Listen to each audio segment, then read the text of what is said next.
संगम नगरी प्रयागराज सहित पूरे देश में आज मोहिनी एकादशी का पर्व मनाया जा रहा है। वैशाख माह के शुक्ल पक्ष की एकादशी तिथि को मोहिनी एकादशी कहा जाता है।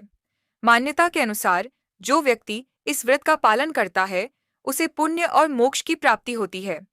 मोहिनी एकादशी की व्रत करने और कथा सुनने से व्यक्ति को 1000 गायों के दान का पुण्य मिलता है।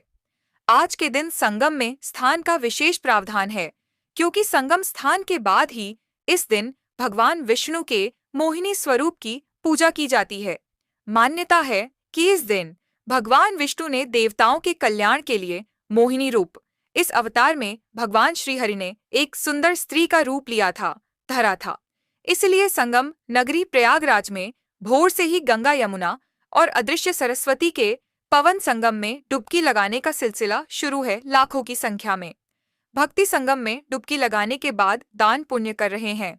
संगम पर तिलक चंदन का काम करने वाले गोपाल जी महाराज बताते हैं कि सनातन धर्म में कुल 24 एकादशी होती है। भगवान आज के दिन मोहिनी का आरोप घर के राक्षसों को अमृत और जहर बांटने के लिए निकले थे। इसी को दर्शन करने के लिए सभी देवता पधारे थे। इस दिन प्रयाग में लोग स्नान करते हैं। इसके बाद पूजा करके ब्राह्मणों को जल से भरा घड़ा, पंख, फल इत्यादि देते हैं, जिससे उनका कल्याण होता है और उनके मनोकामनाएं पूर्ण होती हैं। संगम पर स्नान करने पहुंचे श्रद्धालुओं ने कहा कि हर पांव परिवार के किसी न किसी सदस्य के लिए होता है, लेकिन एकादशी ऐसा पर्व है जो अपने लिए होता है। इस व्रत में अन्न का त्याग करके फलाहार किया जाता है। हिंदू धर्म में एकादशी व्रत भगवान विष्णु को समर्पित है। हर महीने 2 एकादशी व्रत आते हैं। हर साल वैशाख माह के शुक्ल पक्ष की एकादशी को मोहिनी एकादशी कहते हैं। इस व्रत से पापों से मुक्ति मिलती है और मनवांछित फल की प्राप्ति होती है। मोहिनी एकादशी है आज और कल ऑपरेशन सिंदूर सफल रहा। हम सब यहाँ माँ गंगा के तट पर आकर माँ गंगा की महाआरती किए। माँ गंगा से यही प्रार्थना किए कि कल जो ऑपरेशन सिंदूर सफल रहा उसमें नेतृत्व करने के लिए देश के यशस्वी प्रधानमंत्री मोदी जी, योगी जी, अमित शाह जी, राजनाथ सिंह जी और सेना के तीनों सेना अध्यक्ष और जितने भी सेना के जवान इसमें भाग लिए वह स्वस्थ रहें, उनके अंदर और माँ गंगा ऊर्जा भरे, ताकि वो ऐसे जो पाकिस्तान के आतंकवादी ठिकाने उनको ध्वस्त करते रहे। अभी तो यह कहते हैं टेलर है, पिक्चर अभी बाकी है, अभी आगे बहुत कुछ होना है। तो हम सब माँ गंगा के तट पर आकर उनसे यही प्रार्थना किए कि इन सब लोगों को स्वस्थ रखिए, इनके अंदर ऊर्जा भरिए, ताकि वो ऐसे ही अमेरिका जो दुश्मन हमारा है उसके आतंकी ठिकानों को ऐसे एक एक करके, जैसे अभी मसूद के ठिकानों को ध्वस्त किया, ऐसे और आतंकी ठिकानों को ध्वस्त करता रहे। और भारत में तो पूरा जश्न का माहौल है, क्योंकि अभी जो पहलगांव में घटना हुई थी, महिलाओं के सिंदूर को समाप्त कर दिया गया था, उनके पतियों को मारकर, उनके बेटों को मारकर, तो यह भारत ने भी यह बदला ले लिया है। आगे अभी बहुत कुछ होना है।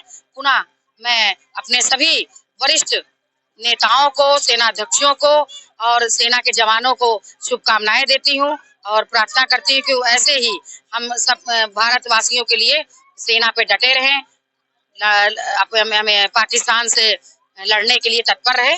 अनामिका चौधरी, भारतीय जनता पार्टी के प्रदेश की मंत्री। हम लोगों ने पहले तो नहाने का भगवान विष्णु के चरणों में एक हम लोगों ने डुबकी लगाई है, लक्ष्मी नारायण के चरणों में। उसके बाद जो कल सिंदूर ऑपरेशन का हम लोगों ने रिजल्ट देखा है, उसके भी हमको बहुत खुशी है। और उसी के साथ साथ में प्रार्थना भी कर रहे हैं कि आगे ऐसा काम ना करे, पाकिस्तान करेगा तो उसका इंजाम उसको भोगना पड़ेगा। इसीलिए हम लोगों ने आज गंगा आरती की है, महान गंगा आरती की है, जिससे हमारे सभी दोस्त सहेलियां सब आके यहाँ इसके लिए खुशी जाहिर की है कि कल जो सिंदूर ऑपरेशन योगी जी ने, मोदी जी ने किया है, वो इसी तरह के ऑपरेशन करेंगे। पाकिस्तान सुधर जाओ, नहीं तो इसी तरह उजाड़े जाओगे। नीनू राकेश गुप्ता, व्यापार मंडल। इतिहास तो बहुत पुराना है, लेकिन आप छोटे में समझ लीजिए कि भगवान ने आज के दिन मोहिनी का रूप धारण किया था। क्यों किया था? जब राक्षसों और देवताओं में जब ये अमृत निकला उसको बांटने के लिए, देवता चाहते हम पे राक्षस आते हम पे, तो भगवान विष्णु ने मोहिनी रूप में एक सुंदर, इतनी सुंदर स्त्री बना है कि राक्षस सारे मोहित हो गए भगवान के ऊपर। वो भूल गए कि कौन है क्या नहीं। अतः इसी भूल में देवताओं को अमृत पिला दिया गया और राक्षसों को जहर पिला दिया गया। इसलिए और ये आज के दिन है एकादशी। भगवान इसी एकादशी का जो ये मोहिनी का रूप बनाया था, उसका विशेष फल ये है कि प्रयागराज में रहने वाले लोग यहाँ जो रहते हैं और जो बाहर से आए हुए हैं, प्रयागराज में स्नान करते हैं, ब्राह्मणों को जल से भरा हुआ घड़ा और फल फूल मिठाई इत्यादि दे करके उनका सम्मान करते हैं। जो व्यक्ति ऐसा करते हैं उनके पितर भी प्रसन्न होते हैं, और के लोग भी जो नहीं है इस दुनिया में और देवता प्रसन्न होते ही हैं, उनके परिवार का कल्याण होता है। ये प्रयाग में एक मोहिनी एकादशी का व्रत का नियम का उनका फल है। नाम गोपाल जी संग।